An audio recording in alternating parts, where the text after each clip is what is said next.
I saw one of the comments on the TikTok page that says, "Oh, they install Windows." Yeah, we do. But there's so much more to that. You know, we install mirrors. I out here we've done we just did the police station out here. Their wall, I think, was 10 feet long by 12 feet high. And we just installed mirrors across the entire wall. There is a building called the University of Washington Cancer Research Center. It's down on the corner of Mercer Street. There's a lot of glass in it, but there's a lot of white aluminum siding, white aluminum panels. The Glaziers did all that. That's architectural metal. We do a lot of welding. We do a lot of glass handrails. There's a building on the corner of Ninth and Lenora in Seattle. It's a 40-story apartment complex, but all the patios, their patio railings are all glass. We did all that. There's just so much more than just putting in glass. There's a couple of clubs, I think, down in Miami. I didn't work on them personally, but I know there are a couple clubs in Miami where if you go into their bathroom stalls are made out of glass. When you shut the bathroom door and turn the lock,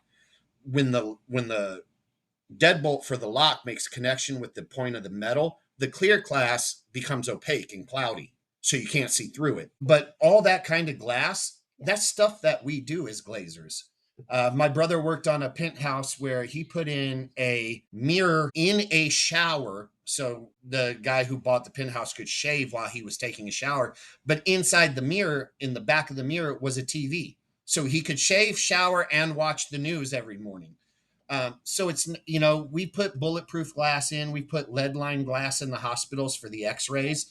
Um, it, yes, it's a lot of glass. We install windows, but there's so much more to it because not all the windows are the same, and not everything you see on the side of a skyscraper is just a piece of glass. It's a whole unitized panel system. Yeah, when I saw the pictures, I saw that comment obviously because Yeah, the one I picture I sent you, I was just like, that wait, installing glass? Like, are you even looking at these pictures? Like, yeah, that the picture that I sent you that has the big panel that's on the outside of the building, and it's mhm. got one guy looking up and two guys. That panel was 18 feet tall and 2,600 pounds. And once you put those panels on and they're all snapped together and they're all put in correctly, it looks like it's just piece of glass, piece of glass, piece of glass, piece of glass. But if you look at the picture, you can see there's metal, there's insulation, there's back Mhm. pans, there's spandrel.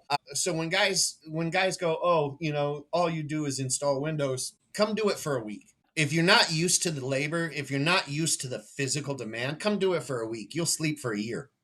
Yeah. Um, I don't know how anybody can do the things with glazers, iron workers, electricians, welders. I don't know how anybody can be in our trade, in these trades where it's physically demanding. We're constantly moving. We're doing heavy lifting and be overweight. It just boggles my mind because the Mhm. amount of fitness that you have to have just to do your day-to-day tasks is mind-blowing. Yeah, and you're not just doing it. You have safety. You have all these other things behind what you're actually doing that it's not like you just go in and you're like, "Oh, here. Let's just throw Yeah. this here." You're Yeah. like Oh, go put this machining. here. You Oh, have every you're doing like we every have our part of it. tolerance. You know, they say, hey, put these three pieces of glass in. Well, what's the tolerance? Quarter of an inch. Mhm. Well, that means we've got to be able to set them so that they're level. So if you look at some buildings that have sectioned windows, Yeah. you'll see that the lines in the windows stay the same all the way across. That takes math. It makes making sure that regardless of what's going on the bottom, all those are lined up. That's not something you just go throw them up there and go, it looks good from here. Otherwise, it'd do this, you know. Mhm. But like I said a little while ago, that's part of the beauty of going through a union apprenticeship.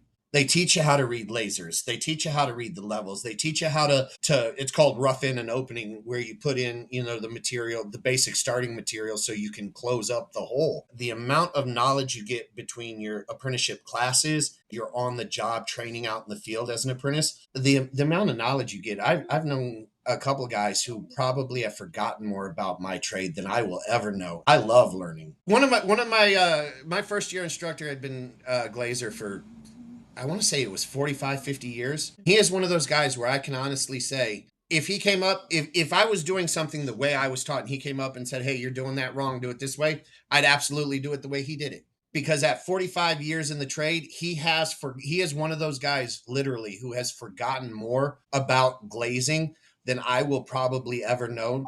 And I am always trying to learn more. A lot of the guys I work with and for, they are true tradesmen. They take pride in what they do. They want to learn more. One of the benefits of being in the trades is there's always room for mobility.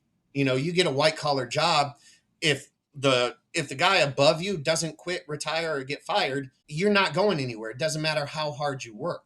With the trades, if you want the responsibility, the openings are there if you prove yourself. You don't want to be a panel. We call them panel monkeys, a guy who just installs the panels all day long for 20 years.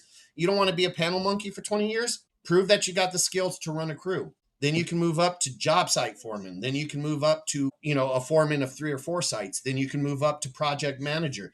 But there's always room for you to move your career either up or out, laterally if you want it. And those types of mobility transfers just aren't real prevalent in the white collar fields. Yeah. I know. Yeah, you have to wait for someone to. Yeah. My brother's 36. He was a job site foreman at 33. He started glazing at 18 years old. He did it for 2 years non-union. Then he went union when he was 20. He's been doing it union ever since. I mean, him and a couple other guys that I know back in Washington, they know their stuff. They do very well. They make a great living. My brother was one of the youngest guys I've ever seen become a foreman, and he did it when he was 32, 33 years old. I've seen guys 45, 50 years old taking orders from a guy 30 years old, 31 years old, because the 30-year-old came in, wanted to move up, worked his butt off and moved up, and the 50-year-old was just like, "Hey, I'm good collecting a paycheck." So you've got a lot of freedom, you've got a lot of career mobility. Like I said, like what I did, there wasn't a lot going on in Seattle at the time, so I moved. And I just I called around the country. I called Boston, called Atlanta, I called Minnesota, I called down here in Illinois, I called Texas, I called the union hall, said, "Hey, how are you guys looking on work for the next 4 or 5 years? How are you guys looking on this or on that?" I ultimately decided and landed in central Illinois, but when they heard, "Oh, you went through the union apprenticeship, you're a journeyman, you've completed your apprenticeship, and you've been doing this," all of them were looking for, "Hey, we got work coming up. We'd love to have you." That's not something you get in other fields. It's certainly not something you get from non-union work. I've got now, because I put so many years in Seattle, I've got a pension waiting on me in Seattle. Then if I'm out here, which I will until my youngest graduates high school, that'll be a second pension. No matter where I go in the country, I'll be collecting a pension from one, I'll be collecting a pension from the other. And those are not pensions where, like you hear all the time with Wall Street, companies, "Oh, the CEO embezzled a bunch of money. The guys don't have pensions, and the whole company just shut down," because it's a union, because it's a international union setup. We don't ever have to worry about our pensions getting stripped out from under us. So I can put in another 20 years and collect pensions and have confidence to know that it's going to be there. You will need the pension. We'll see. I don't know. Between my kids 529 accounts, my own personal, see, I don't ever rely on anything. It's one thing I learned in the union is never rely completely on something else. Yes, I have a pension in Seattle. I will have a pension in Illinois. I also set up and have my own personal IRA account. I have my own personal investments through Coinbase and through E-Trade, and I have royalties that come in monthly from the book I wrote last year. So I have a cushion from the pension in Seattle and the pension in Illinois that I will get. But I don't ever put all my eggs in one basket. And that is something I've learned from watching benefits come and go in certain unions in certain areas of the country. Wait, you wrote a book? Yeah. Yeah. I wrote a book. I wrote a book last September. I published it in February of this year. It's a parenting book for dads. It's called How to Be a Real Dad in a World Full of Fake Men. Oh, wow. And Yeah, it's the things I have learned over the last 12 or 13 years being a single dad to my son and my daughter. My son and my daughter and I are real close. My kids don't lie to me. They don't steal. They're very polite. Um, and I realized that there's a lot of dads who don't know what they're doing. And if you go to like Barnes and Noble, all the parenting books are geared toward moms. The one or two that you might find that are geared toward dads are always very anecdotal and humorous and making dads out to seem like they're only good at being support for the mom. So I've taken everything that I've learned about being a dad and I put out a book for dads, for especially for single dads. Um, because somebody needs to have a serious conversation. And the first part is realizing that just because you parent differently than their mom does doesn't mean you parent wrong, because parenting styles are like fingerprints. No two are the same. Just because you don't do it the way mom does it doesn't mean that you do it wrong. And I just go through the things that I've done as a blue collar dad with my kids that have shaped them into the kids that, the young people that they're growing into. That's awesome. Congratulations. It's one of the freedoms that I have, knowing that I have the schedule, because I have holidays off. I have weekends off. I can set time. Oh, I'm going to go write for an hour today, or I'm going to write for 2 hours on Saturday. I know that nothing's going to come up because because union trade work is great. We Yeah. have those set schedules. One more question.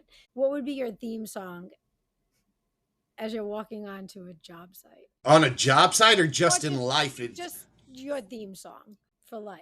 My personal theme song, I think, would probably be what's the name of the song? Uh, Tub Thumping by Chumbawamba from the mid '90s.